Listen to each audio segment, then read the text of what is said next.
El proyecto de reforma laboral ya tiene un primer traspié en el Congreso. Según la oposición, debería ingresar por la Cámara de Diputados para su tratamiento y por las reformas impositivas que propone. Para analizar este tema estamos en comunicación con el doctor Pedro Caminos, abogado constitucionalista. Doctor Caminos, ¿cómo le va? Buenas noches. Buenas noches, muchas gracias por contactarse. Al contrario, es un gusto. Bueno, empezó mal esto, por lo que se ve. Bueno, es un tema, la verdad es que es interesante. Es cierto que la Constitución establece que las normas sobre contribuciones e impuestos tienen que tener como cámara de origen la Cámara de Diputados, pero hay algunos precedentes de la Corte Suprema que relativizan un poco esto. Hay un caso que se llama Compañía Petrus, es un caso bastante viejo, con lo cual habría que ver si la Corte en su composición actual estaría dispuesta a mantenerlo.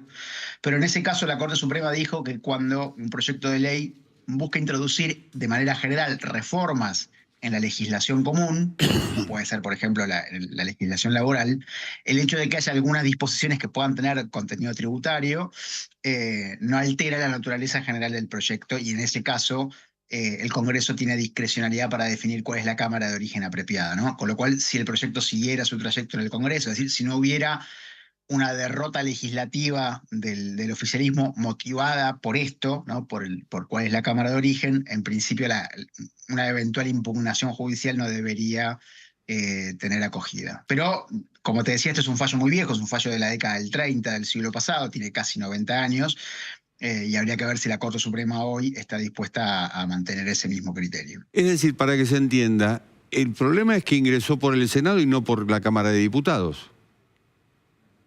Sí, la Constitución es taxativa. Si el proyecto de ley es un proyecto de ley de impuestos, por ejemplo, si se presentará un proyecto de ley para cambiar la alícuota del IVA, Sí. para establecer exenciones al impuesto a las ganancias, la Cámara de Origen tiene que ser indudablemente la Cámara de Diputados.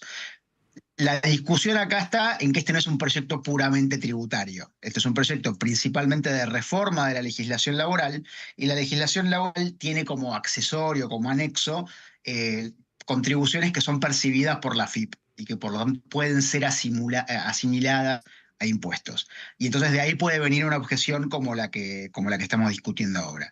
Pero, como decía antes, hay precedentes de la Corte Suprema que sostienen que cuando el proyecto de ley en general no es un proyecto sobre impuestos y la cuestión tributo como accesoria e incidental, entonces se puede iniciar en cualquiera de las dos cámaras, ¿no? Entonces, la objeción tiene un punto, no es que están diciendo cualquier cosa quienes objetan el proyecto, pero existe un precedente de la Corte Suprema que indica una solución en el sentido contrario a esta objeción.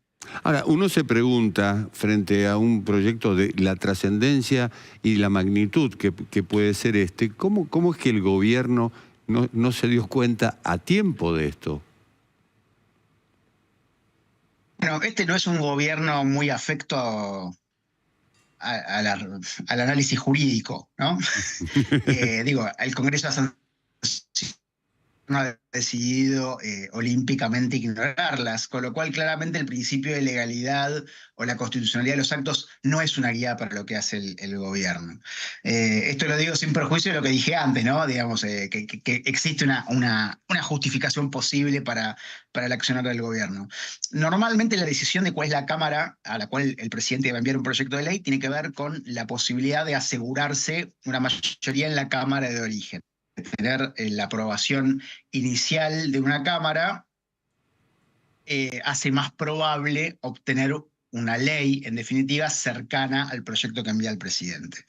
Entonces, enviarlo al Senado creo que es porque esperan que el Senado sea una Cámara más amigable que la Cámara de Diputados y que, por lo tanto, puedan reducir la cantidad de reformas que se puedan introducir al proyecto. Si tuvieron en cuenta este análisis que estamos haciendo ahora acá, no tengo forma de saberlo, supongo que lo habrán discutido y se habrán inclinado igual por enviarlo al Senado, confiando en que podrán eventualmente poder derrotar una objeción judicial si lo hubiera. ¿Tenemos algún antecedente en la Organización Internacional del Trabajo, por ejemplo? Antecedentes sobre esta discusión tan concreta. Sí. No, porque la Organización Internacional del Trabajo establece convenios que se refieren directamente al contenido que tiene que tener la legislación laboral de cada país y no tanto al procedimiento que hay que seguir para aprobarlo, ¿no? Esta discusión si la Cámara de Origen es el Senado o diputados es una discusión muy de derecho constitucional argentino, digamos, es la Constitución Claro. argentina Ujú. la que establece qué tipos de leyes tienen que ser iniciados en cada cámara. La regla general es que puede ser en cualquiera de las cámaras y algunos temas muy particulares, como por ejemplo las cuestiones tributarias, tienen indicada una cámara específica, como en el caso de las cuestiones tributarias, la Cámara de Diputados. Ah, de todos modos, más allá de la poca atención a los temas jurídicos, realmente el gobierno está dejando un cabo flojo al dar este mal paso inicial. Sí, hay dos temas, ¿no? Yo creo que otra vez ellos están confiados en que van a poder construir una mayoría en las dos cámaras, porque en definitiva, si no tuvieran esa confianza, creo que no procederían de esta manera. Eh, y creo que confían en que mostrando un apoyo político consolidado, van a persuadir indirectamente a los jueces de que no interfieran con aspectos relativamente circunstanciales como puede ser la cámara de origen, ¿no? Mm. Distinto va a ser la cuestión de propuestas más específicas que pueda contemplar el proyecto. Creo que esto fue un poco lo que hablaron recién con el colega que estuvo antes, Ujú. donde puede haber objeciones ya sustanciales, objeciones al contenido de la ley, y ahí es probable que los jueces sí tengan más cosas para decir.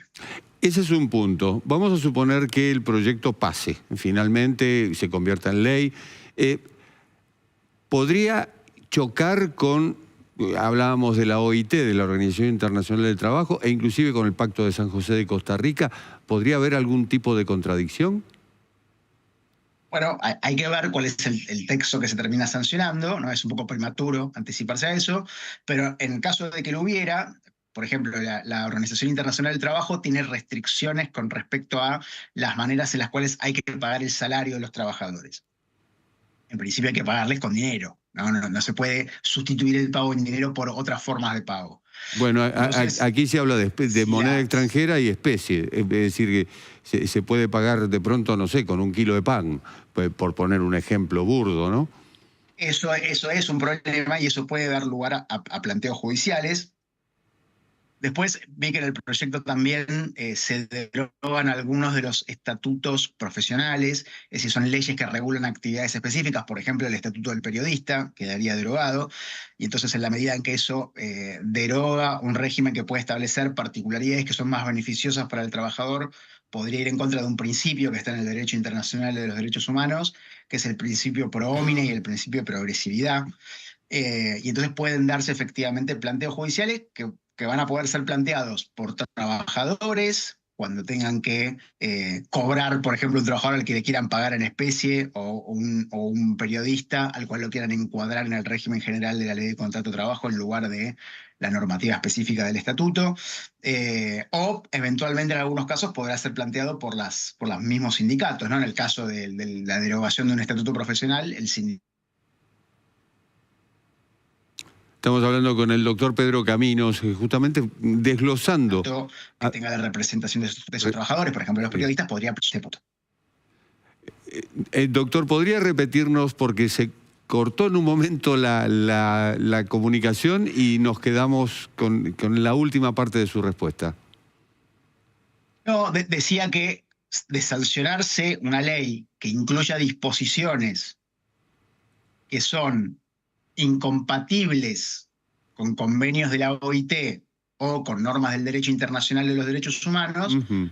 seguramente va a haber acciones judiciales planteadas por trabajadores individuales o en algunos supuestos podría haber acciones planteadas por los sindicatos que representan a clases de trabajadores Bueno. que sean afectados de manera colectiva, ¿no? Y el ejemplo que daba era el del Estatuto del Periodista. El proyecto prevé la derogación del Estatuto del Periodista, que es una ley particular que regula a los trabajadores vinculados al periodismo. En ese caso, el sindicato que represente a los trabajadores de esa actividad podría hacer un planteo judicial en contra de la derogación del Estatuto del Periodista. Claro, y en ese caso, siempre en este plano hipotético en el que estamos hablando, ¿qué responderían los tribunales del trabajo e inclusive qué podría responder la Corte? Bueno, Yo creo que algunas de las medidas, por ejemplo, la idea esta del pago en especie, es una medida que la Corte Suprema, inclusive en su composición actual, la declararía inconstitucional, ¿no? Porque creo que afecta muy claramente estándares mínimos de cómo tiene que ser la relación laboral. No sé qué haría la Corte frente a otro tipo de planteos en cuestiones quizás menos claras, ¿no? Y sobre todo teniendo en cuenta que el gobierno va a avanzar en la designación de 2 jueces nuevos, y entonces estaríamos frente a una nueva composición de la Corte, y en ese supuesto tendríamos que esperar a ver quiénes son esos 2 nuevos jueces. Yo creo que la Corte actual va a defender los pisos mínimos del derecho del trabajo, pero tenemos que ver un poquito qué pasa con la configuración de la Corte de acá en los próximos meses. Seguro. Doctor Pedro Caminos, abogado constitucionalista, un gusto como siempre. Muchísimas gracias. Gracias a ustedes. Buenas